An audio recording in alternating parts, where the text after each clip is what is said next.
రక్తము ప్రతి పాపం నుండి మానవునికి విడిపిస్తుందండి. యేసు రక్తము మన పాపములను ఒప్పుకునేలా ఆయన నమ్మదగిన వాడు, నీతిమంతుడు కనుక ఆయన సమస్త దుర్నీతి నుండి మనల్ని ఆయన పవిత్రపరుస్తాడు. పాపంలో ఉచితమే మరణము, కానీ భౌతికపరమైన మరణము కాదండి. ఎందుకంటే ఈ మరణం అనేది జీవానికి నాంది. ఈ లోకంలో భౌతికంగా ప్రతి ఒక్కరూ మరణించాల్సిందే. పుట్టినవాడు గిట్టక మానడు, మన్నెనదు వెనుకల్ల మరలా భూమికి చేరుతుంది. కానీ ఆత్మ దాన్ని దయచేసిన తండ్రి యొద్దకు మాత్రమే వెళ్తుంది. ఈరోజు నిత్య జీవాన్ని నీ కొరకు నా కొరకు ఇవ్వడానికి ఆయన పూర్తి పరలోకాన్ని వదిలిపెట్టి ఆయన లోకానికి వచ్చినాడు. యేసునందు విశ్వాసం ఉంచుము, అప్పుడు నీవును నీ ఇంటి వారును రక్షణ పొందుతారని దేవుని వాక్యం అంటుంది. నిజంగా ఈరోజు నీకు ఒక విశ్వాసము చాలా అవసరం. వీటి వల్ల విశ్వాసం కలుగుతుంది.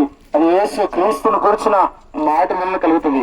స్నేహితుల మాటలు వింటున్నాం, బంధువుల మాటలు వింటున్నాం, వైద్యుల మాటలు వింటున్నాం, మనకి ఇష్టమైన వారి యొక్క మాటలు మనం వింటున్నాం. కానీ మన కొరకు రక్తం కార్చి ప్రాణం పెట్టి జలచరాలు, భూచరాలు, గాలి, నీరు, నేల ఈ సృష్టి యావత్తును కలగజేసి మనం అడగకంటే ముందే మనకు కావాల్సిన సమస్తము నిర్ణయించిన దేవుని మాటను ఒకవేళ మనం వినట్లేదేమో, అయితే దేవుని వాక్యం ఈ రీతిగా అంటుంది. నువ్వు ఎవరి గురించి వింటున్నావో ఒక్కసారి నువ్వు ఆలోచించాలి. అందుకని బైబిల్ అంటుంది, వినుట వలన విశ్వాసము కలుగుతుంది. అది యేసు క్రీస్తుని గురించిన మాట వలన కలుగుతుంది.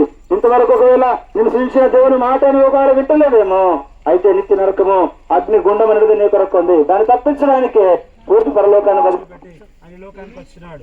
ఈరోజు ఆయన నీతో మాట్లాడుతున్నాడు. ఒకవేళ దేవుని మాట వినడానికి ఇష్టపడితే బ్రతికిన ఆయన విశ్వాసం వచ్చిన వాడు ఎన్నటికీ చనిపోడు.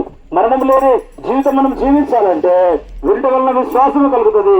అది యేసు క్రీస్తుని కూర్చున్న మాట వలన కలుగుతుంది. విశ్వసించిన వాడు కలవరపోయాడు, బ్రతికిన ఆయన విశ్వాసం వచ్చిన వాడు ఎన్నటికీ చనిపోడు.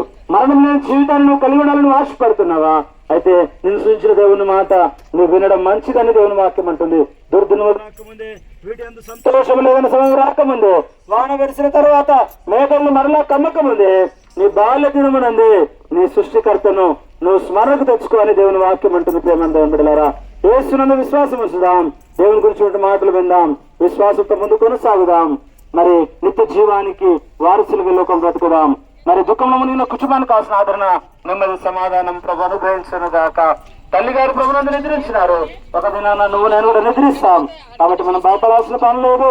కారణం మనం యేసునందు విశ్వాసం వచ్చినాం, యేసు మాట మనం వింటున్నాం. నాకు ఇష్టమైన శిష్యుడైనటువంటి లాజరు, నీకు ఇష్టమైన వాడు చనిపోయాడని అన్నారు. నాకు ఇష్టమైన వాడు ఎట్లా చనిపోతాడు? ఇక పునరుత్థానం జీవము నేనే. లాజరు బయటకు రంటే చనిపోయిన లాజరు తిరిగి లేస్తూ వచ్చినాడు. ఈ లోకంలో బ్రతికినప్పుడు నువ్వు దేవునికి ఇష్టంగా ఉంటే ఆయన నిన్ను తప్పిస్తాడు. నిత్య నరకం నుంచి, అగ్నిగుండం నుంచి, పాపం నుండి, దాని యొక్క ప్రతిఫలం నుంచి నా ప్రభు నిన్ను విడిపించి నిత్య జీవానికి వారసులు చేయాలని ఆశపడుతున్నాడు. కనుక యేసునందు విశ్వాసం ఉంచండి, మీరు మీ ఇంటి వారు రక్షణ పొందుతారు. దేవుడు నిన్ను ఆదరించును గాక.